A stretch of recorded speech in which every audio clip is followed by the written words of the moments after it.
Na kągi, važiavom pas mano draugę, aš pati nebuvau Sibirį išvežta, buvo mane pagrobę, išvežė pas mano seserį, taip ir pasilikau. Čia užaugau, o tėvai išvežti buvo į Sibirą, sesuo, mano vardas Ona, buvo Šalaševičiūtė, dabar Abikienė. Ir tiek, o vėliau papasakosiu daugiau, čia mano draugė. Aš esu Regina, esu tremtinė, buvusi, viską išbandžiusi, visus sunkumus praėjus. Man apie tremtį, man yra, kaip pasakyti, kalbėti yra sunku. Aš be ašaros neapseinu, kadangi mūsų šeima buvom 6, mūsų 6 išvežė, grįžom tik tai 3. Ta mano praeitis labai skausminga, labai buvo sunki ir prisiminti man jos tikrai yra. Man buvo tik 6 metai, kaip mus išvežė, negali žmogus tiek pernešti. Negali, bet tai buvo, kadangi mama liko našlė 34 metų, 3 vaikai buvo. Aš čia Lietuvoje buvau pradėjusi eiti į 1. klasę. O ten irgi, nes nuo naujų metų mus leido į mokyklą eiti. Vėl 1. klasę ėjau. Ten mus mokino lietuvė mokytoja, jinai buvo jau mokė rusų ir lietuvių kalbą. Tai tuos metus, pusę metų pasimokėm. Paskui jau nuo rugsėjo jau 1, jau tada jau buvo vien tik tai rusų. Jūs, tarkim, galite papasakoti tą tradicinę tokią, dažniausiai vykstančią dieną, kaip ten viskas būdavo, kada maždaug keldavotės ir ką veikdavo. Ir kaip ten buvo elgdamasi su žmonėmis. Žinot, apie tą elgseną, tai žinot, aš tik tai girdėdavau iš tėvų, iš amžinatilsį mamytės pasakojimo, kad jau jūs čia atvežti visam laikui pažaizdieną ir turėt jūs klausyti, turėt jūs dirbti dieną naktį, ten dirbdavo, ten tiesiog tų išeiginių nebuvo ir tų sekmadienių nebuvo ir tą atlyginimą mokėdavo ten po 5 rublius, jau žmonėm duodavo, būdavo rytais jau nulėkėte į kontorą, sako, eikit, sako, po 5 rublius duoda. Tada, kad duonas ten viskį nusipirkti, tos duonas irgi ten iškepdavo, kepykla buvo vietoj, bet kepdavo, bet labai, kaip pasakyti, ten vis tiek visiems tiek jau neprikepdavo. Normą dalindavo ten po 200 dirbantiem, po 200 gramų ten, o tiem, kas namuose buvo, tie vaikai ir seneliai ten, kurios moterys nedirbo, tai, kaip norite, rūgštinės rinkite ir ten tos laukinis tos česnakus, taip ir. O kiek laiko buvote tremtyje? 10 metų. Neauksinės vasaros, nemėlynos, vos ilgos, nebūtų mes atėję čia, kur slenka dienos ilgos, nebūtų mes atėję čia, kur slenka dienos pilkos. Taip tyliai slenka vasaros, pražydę gėlės vysta.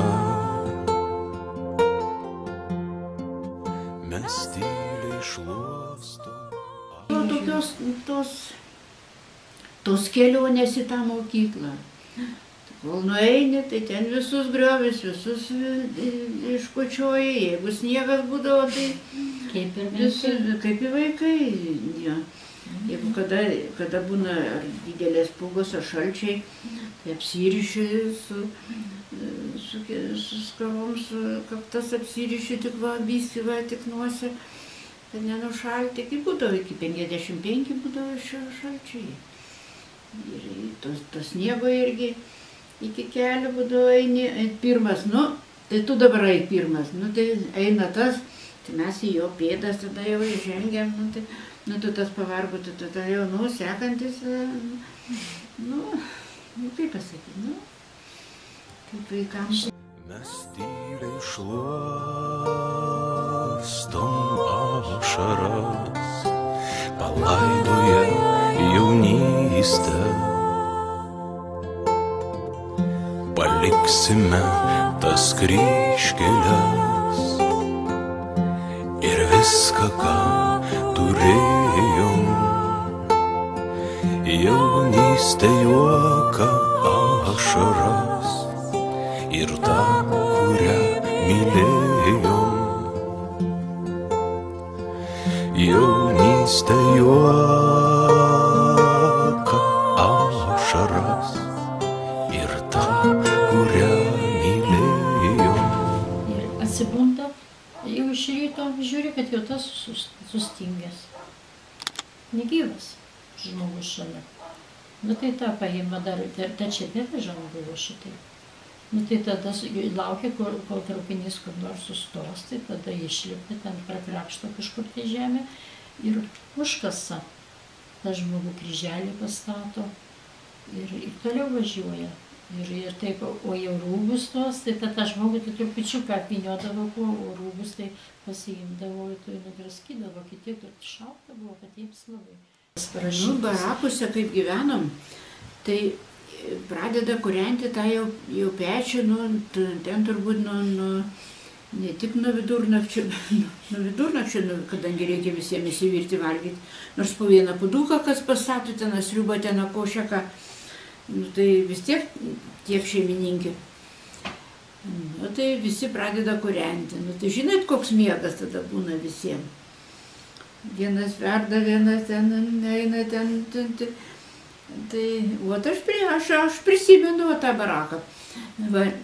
Kaip gyveno, mes čia miegam, kiti čia miega, ten. Tai vieni tokie gyveno, tokie markonai, jau tokie biski pagyvenę žmonės buvo.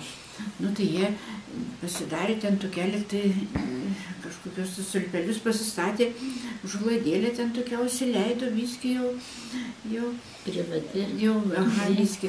O paskui jau, kaip pasakyti, paskui su laiku statė daugiau tų barakų, jau iškeldindavo. Jau didesnį kampą jau. Mokėjau atmintinai. Bet dar aš į mokyklą nejau, nežinau, kiek man metų buvo, gal kaip 5-6. Ir gavom laišką ir aš tą laišką pagrėbiau iš laiškininkės, prisispaudžiau ir sakau, čia mano ir niekas nelysit prie manęs, čia mano yra. Aš jį skaitysiu. Irgi negaliu.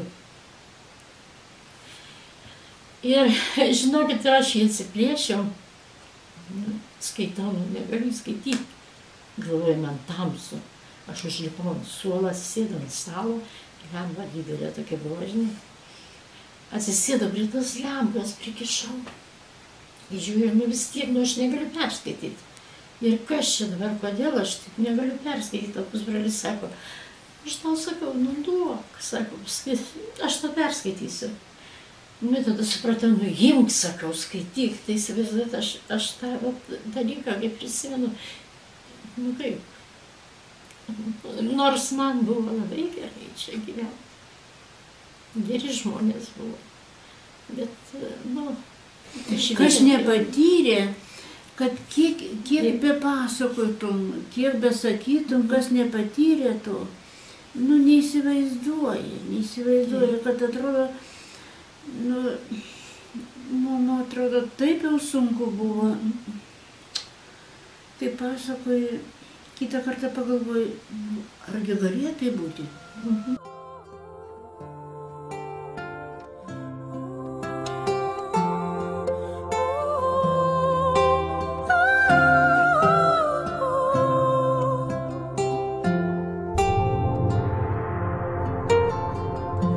Išeisiu vieną vakarą ir jau daugiau negrįšiu. Žydės vos ilgos mėlynai, bet jų nebematysiu. Žydės vos ilgos mėlynai, bet jų nebematysiu.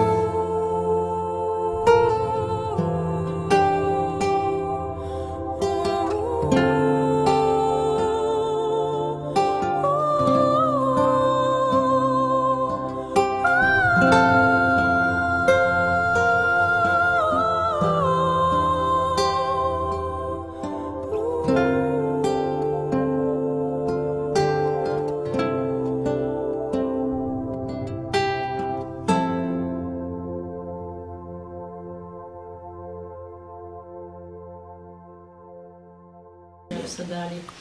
Paskui baigiau tą pačią Medžiogalos vidurinę.